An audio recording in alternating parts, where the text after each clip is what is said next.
Bismillahirrahmanirrahim. Alhamdulillahi rabbil alamin. Lahul hamdu wassana'ul jamil. Wa asyhadu an la ilaha illallah yaqulul haqqa wa huwa yahdis sabil. Wa asyhadu anna Muhammadan abduhu wa rasuluhu sallallahu alaihi wasallam shadiqul wa'dil amin. Allahumma salli wa sallim wa barik ala sayyidina Muhammadin al-Fatih lima ulika wal khatim lima sabaq nasrul haqqi bil haqqi wal hadi ila siratikal mustaqim. Amma ba'du. Pada kesempatan kali ini saya akan menyampaikan mukaddimah tentang pelajaran ilmu tajwid. Jadi setiap ilmu itu mempunyai tujuan dalam mempelajarinya. Begitu juga dengan ilmu tajwid, yang tujuannya adalah membaca Al-Quran dengan baik sesuai dengan perintah Allah, yaitu warattilil Qur'ana tartila, dan bacalah Al-Quran dengan tartil. Jadi kita diperintahkan membaca Al-Quran itu dengan tartil. Nah, tartil itu apa? Jadi tartil itu tajwidul huruf wa ma'rifatul wukuf. Jadi membaguskan bacaan huruf-hurufnya dan mengetahui wakofnya, mengetahui berhentinya. Itu menurut pendapat Sayyidina Ali. Jadi kita perlu mengetahui dasar-dasar ilmu tajwid.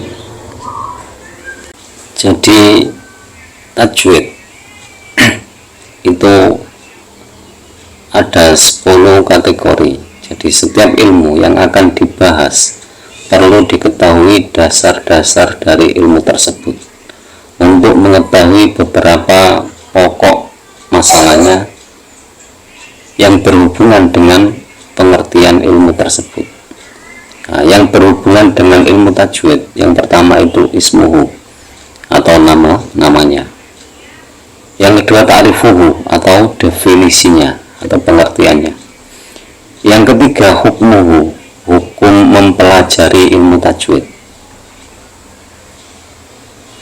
Yang keempat maudhu'uhu atau pokok pembahasannya atau sasarannya.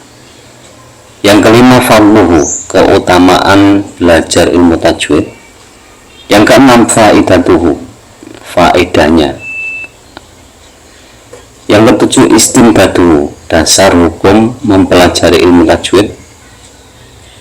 Yang kedelapan pengarangnya, terus siapa yang ngarang ilmu tajwid. 9 masailuhu, jadi masalah-masalah yang ada dalam ilmu tajwid. Yang 10 wayatuhu, jadi tujuannya mempelajari ilmu tajwid. Jadi secara singkat akan saya sampaikan bahwa jelas namanya ilmu tajwid. Nah, tajwid itu, definisi tajwid itu mengeluarkan setiap huruf dari tempat keluarnya serta memberi hak-haknya, baik yang sifat lazimah atau arido. Misalkan sifat lazimah itu istilah, istifal, yang arido ikut tafkhim dan tarkik, itu contohnya. Adapun hukum mempelajarinya itu wajib. Jadi mempelajari ilmu tajwid itu hukumnya wajib kifayah atau fardu kifayah. Dasarnya apa? Dasarnya ayat Al-Quran warattilil Qur'ana tartila, dan bacalah Al-Quran dengan tartil. Seperti yang sudah saya singgung sebelumnya, pendapat dari Sayyidina Ali, tartil itu apa? Wa tajwidul huruf wa ma'rifatul wukuf. Tadi membaguskan huruf-hurufnya dan mengetahui tempat berhentinya. Itu. Ya, pokok pembahasan adalah Al-Quran. Jadi pokok pembahasan ilmu tajwid itu Al-Quran. Nah, keutamaan ilmu ini itu tadi, keutamaan ilmu tajwid itu untuk mempelajari Al-Quran agar membaca Al-Quran bisa dengan fasih, dengan benar sesuai dengan kaidahnya. Ya. Terus kaidah ilmu tajwid.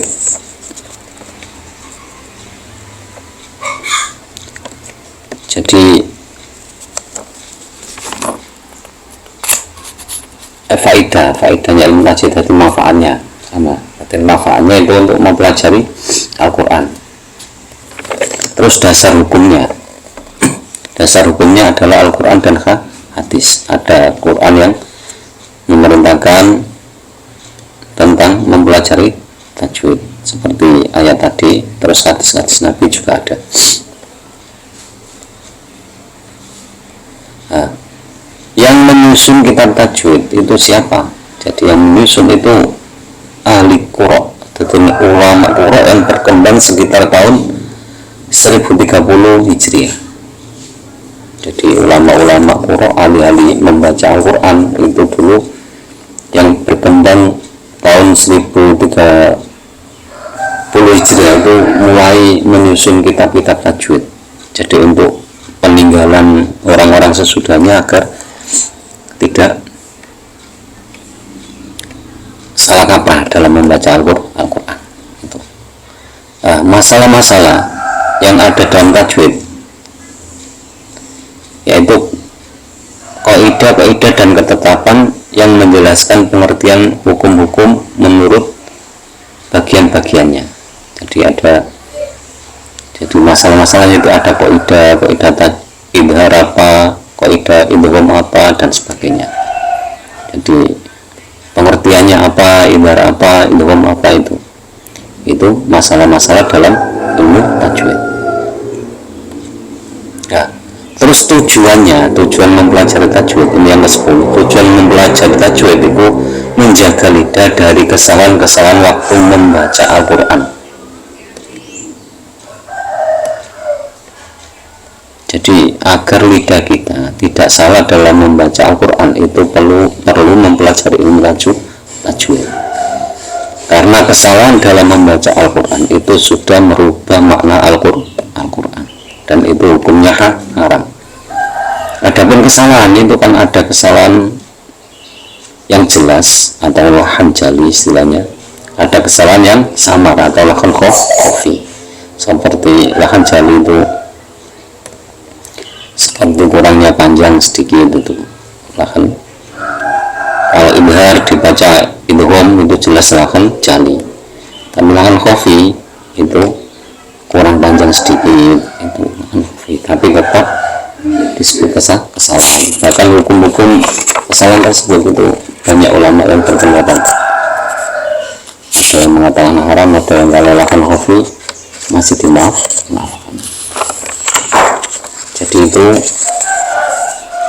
sekilas tentang pengertian ilmu tajwid dan yang berkaitan dengan ilmu tajwid. Semoga dapat difahami sebagai dasar untuk mempelajari ilmu tajwid. Jadi intinya yang perlu diingat, mempelajari ilmu tajwid itu hukumnya fardhu kifayah. Jadi dalam satu koran atau dalam satu daerah itu harus ada yang belajar ilmu tajwid.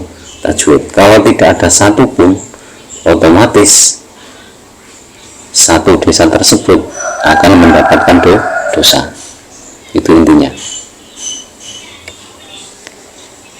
Selanjutnya kitab yang akan dibaca adalah kitab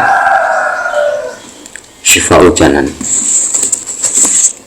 Jadi kitab Syifaul Janan ini terjemahan dari Hidayatus Sidyan karangan almarhum Syekh Said bin Said Nabahan.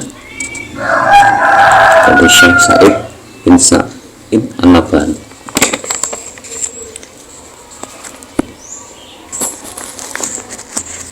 Sebelum kita membaca kitab ini, kita kirim Fatihah kepada pengarangnya. Semoga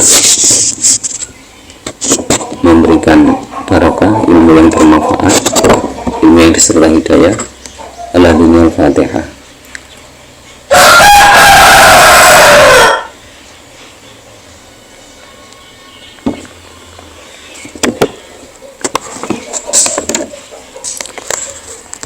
Bismillahirrahmanirrahim. Qala ta'ala wa rattilil Qur'ana tartila. Qur'anul Karim. Jadi ini dasar warattil lan maca Al-Qur'an sira. Warattil lan maca tartil sira. Al-Qur'ana ing Al-Qur'an. Tartilan kelawan tartil temenan. Jadi perintah Allah, kita disuruh membaca Al-Quran dengan tartil. Diingat-ingat. Jadi hal yang dibaca dalam Al-Quran, hal yang Al-Quran yang dibaca dalam sholat itu juga harus dengan tartil. Bismillahirrahmanirrahim. Alhamdulillahi wa sholli rabbuna ala nabiyil mustafa habibina wa alihi wa sahbihi wa mangkara wa haka fi tajwidina man hurira. Samaitu hidayat asimyani arju ilahi wa yatarwani. Alhamdu utawi sekabehane puji lillahi iku kagungane Gusti Allah. Wa shallalan muga-muga paring tambahi rahmat ta'lim Rabbuna sapa pangeran kita ala nabi ing atase Nabi Muhammad al Mustafa kang diselir habibina hiya kekasih kita wa alihi lan muga-muga tetep ing atase keluargane Nabi wa sahbihi lan sahabate Nabi wa man lan wong qara'a kang maca sapa man wa hakalan ngalapo sira fit tajwidi ing dalem ilmu tajwid nawaman ing nawaman qurira kang dibersihake apa nawam sama itu ngarani sapa ingsun hu ing nawam hidayat asimbiani ing aran hidayat asimbian arju ngarep-ngarep ingsun ilahi ing pangeran ingsun wa yatarwani ing katoke kerundun. Jadi tiga nawaman ini adalah nawaman muqaddimah dari Kiai Musannaf. Apa yang dibaca? Yaitu setelah mengutarakan dasar belajar tajwid, yaitu warattilil Qur'ana tartila. Jadi tujuan agar menjaga lidah dari kesalahan ketika membaca Al-Quran. Tujuannya. Terus membaca basmalah. Setelah membaca basmalah, membaca hamdalah. Terus membaca sholawat kepada Nabi al-Mustafa. Lalu dilanjutkan membaca sholawat kepada keluarga Nabi, kepada sahabat-sahabat Nabi, kepada orang yang mau membaca Al-Quran. Nah, setelah itu Kiai Nalim menganjurkan agar wahaga fi tajwidi nawaman hurira. Jadi kita disuruh mempelajari nawaman ini, yaitu nawaman yang sudah diseleksi. Hurira itu yang sudah diseleksi. Nah, adapun nawaman ini itu dinamakan hidayat asimbian. Hidayat asimbian itu artinya petunjuk bagi anak-anak. Jadi jangan lalu kita sudah dewasa tidak mau belajar, tidak, biarpun namanya hidayat asimbian, tapi secara hakikat simbian itu orang yang baru belajar, bukan terus anak kecil, bukan. Jadi kalau diartikan anak kecil terus kita sudah dewasa tidak mau belajar tajwid padahal tidak bisa sama sekali, tidak. Jadi orang yang baru belajar itu juga masih dikatakan simbian. Itu. Nah, tujuan membuat kitab ini itu arju ilaihi wa yatarwani. Jadi tujuan yang paling utama itu ingin mendapatkan ridho Allah. Jadi sangat mengharapkan ridho Allah dengan kitab ini. Jadi semoga kita bisa mempelajarinya, bisa memahaminya, dan bisa menghafalkannya dengan mudah. Semoga diberi petunjuk oleh Allah, mendapatkan barokah ilmu yang disertai hidayah. Akhirul kalam, ihdinas siratal mustaqim, wallahul muwaffiq ila aqwamit thoriq. Wassalamualaikum warahmatullahi wabarakatuh.